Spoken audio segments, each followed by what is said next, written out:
تو وہاں پر ہم ویلفیئر کے کام کر سکیں گے۔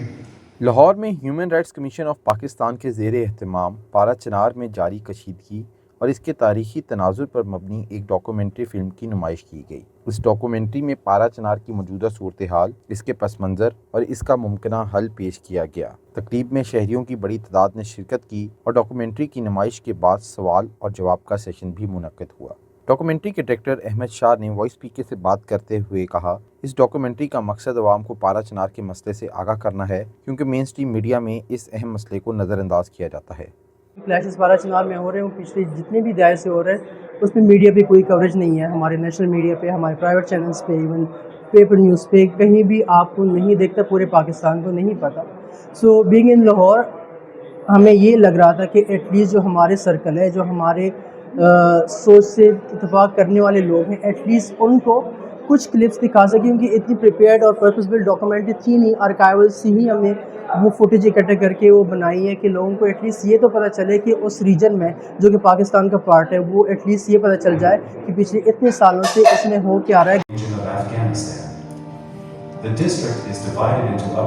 پارا چنار سے تعلق رکھنے والے شہری ہمایوں نے کہا کہ علاقے میں ریاستی کنٹرول ختم ہو چکا ہے اور وہاں منظم طریقے سے نفرت اور اشتعال انگیزی کو ہوا دی جا رہی ہے، جس کا خمیازہ ہزاروں شہریوں نے بھگتا ہے۔ یہ لوگ تو مطلب کبھی ایسے رہتے نہیں تھے۔ وہاں پہ اسٹیٹ کوئی رول ہی پلے نہیں کر رہا۔ جہاں بھی لا اینڈ آرڈر کی سچویشنز کا کوئی بھی مسئلہ ہو تو اس میں جو سب سے پہلی پارٹی ہے جو سب سے زیادہ رسپانسبل ہوتی ہے وہ اسٹیٹ ہوتی ہے، لیکن اگر اسٹیٹ اپنا رول پراپرلی پلے نہ کرے تو اوبویسلی ٹرموائل، بلڈ شیڈ اور اس طرح کی چیزیں آگے جائیں گی، کم نہیں ہوں گی۔ ایک ایسے علاقے میں جہاں پہ نفرت کا یہ لیول ہے کہ 6000 لوگوں کا قتل ہوا ہے، اسٹیٹ بھی اپنا رول پلے نہ کرے تو وہاں پہ تو میں سمجھتا ہوں ماچس کی بھی ضرورت نہیں پڑے گی، آگ خود ہی پھیل جائے گی آٹومیٹکلی۔ تو جو یہ چھوٹی موٹے ڈسپیوٹس ہیں، land disputes, they are actually triggering those events. Event کے آرگنائزر آصف نے بتایا کہ پارا چنار کی مرکزی شاہراہیں پچھلے 22 دنوں سے بند ہیں، جس کے باعث وہاں ادویات اور اشیاء خورد و نوش کی شدید قلت پیدا ہو گئی ہے۔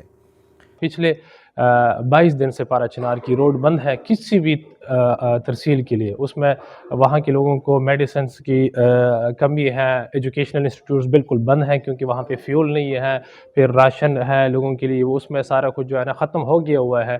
پہلے بھی چونکہ افغانستان کے بارڈر سے کچھ چیز آتی تھی، اب وہ بھی وہاں پہ بھی سارا کچھ بند ہے، تو people are just at the edge of dying. تقریب کے شرکا نے حکومت سے مطالبہ کیا کہ وہ پارا چنار میں دہائیوں سے جاری بد امنی اور نفرت انگیزی کا خاتمہ کریں۔ آپ کی خبر، آپ کی آواز، voicepk.net